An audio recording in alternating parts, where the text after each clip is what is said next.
Hey there, Andrew here with South Appalachian weather.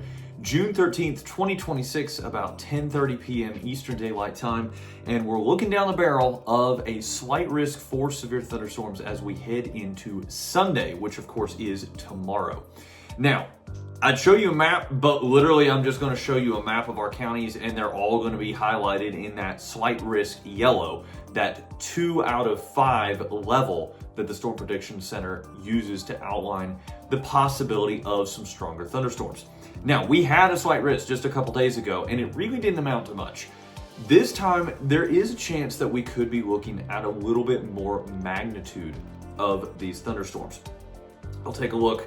And if we look right here, this is, again, just one run of one model. This is from the HRRR or HERS model. I've heard it called a few different things over the years.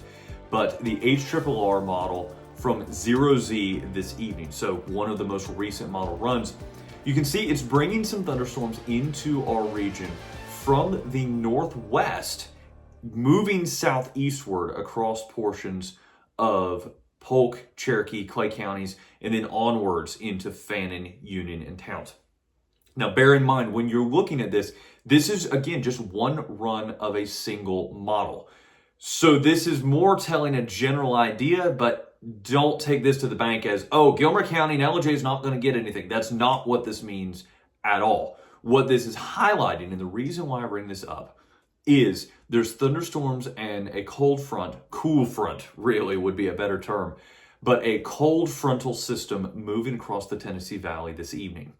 It's forecast to be moving through around somewhere between 10 a.m. and noon tomorrow morning if this particular model verifies. Now, that may not be the case. Again, there's always a lot of variability when we've got these very dynamic systems like have been pushing out of the plains across us this summer.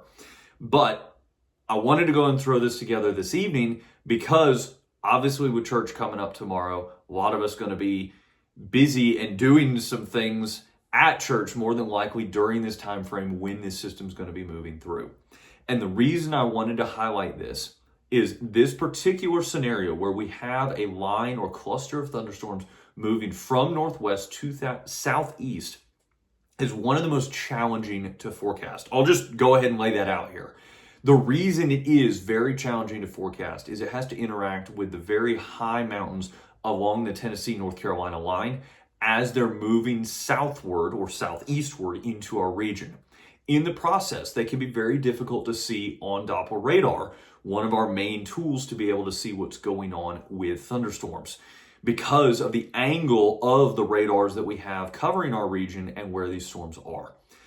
All of that to say, these storms could materialize and they really could just be a little bit of rain, a few puffs of wind, nothing much, but they could be a little bit more intense, providing some gusts up to severe class, up to that 60-mile-an-hour threshold, maybe also seeing some small hail mixed in.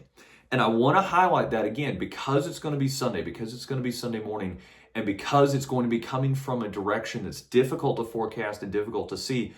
Really, I'm saying this just to say, keep your head on a swivel, in particular tomorrow, because we'll have this possibility of some stronger thunderstorms that may be stronger or weaker, but there's going to be something. There's going to be some rain. There's going to be some puffs of wind out of this because of how the atmosphere is set up dynamically with a little bit more shear than we had a couple days ago in particular. All of that to say, keep your head on a swivel in particular as we head through our Sunday, going about church, going about whatever you may be doing tomorrow. Just be weather aware in particular. Have a way to receive warnings. Make sure, obviously, if you're in church, you might have it on mute, but make sure you've got the phone on at least, even if it's on vibrate, to be able to receive warnings, to be able to know what's going on.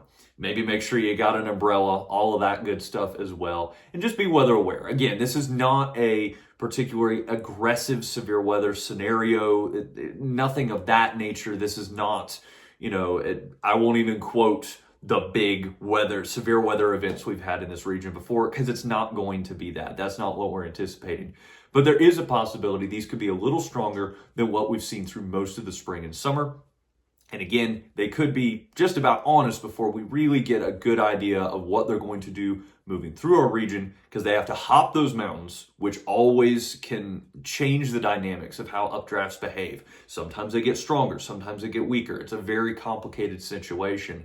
And so, again, I say it over and over, I say it a lot, but be weather aware in particular. So we'll get through this. Again, be weather aware. Keep a close eye on what the guys at the Weather Service, the guys and gals, I should say, from the Weather Service offices in Morristown and Peachtree City. Keep a close eye on any warnings that may be issued tomorrow.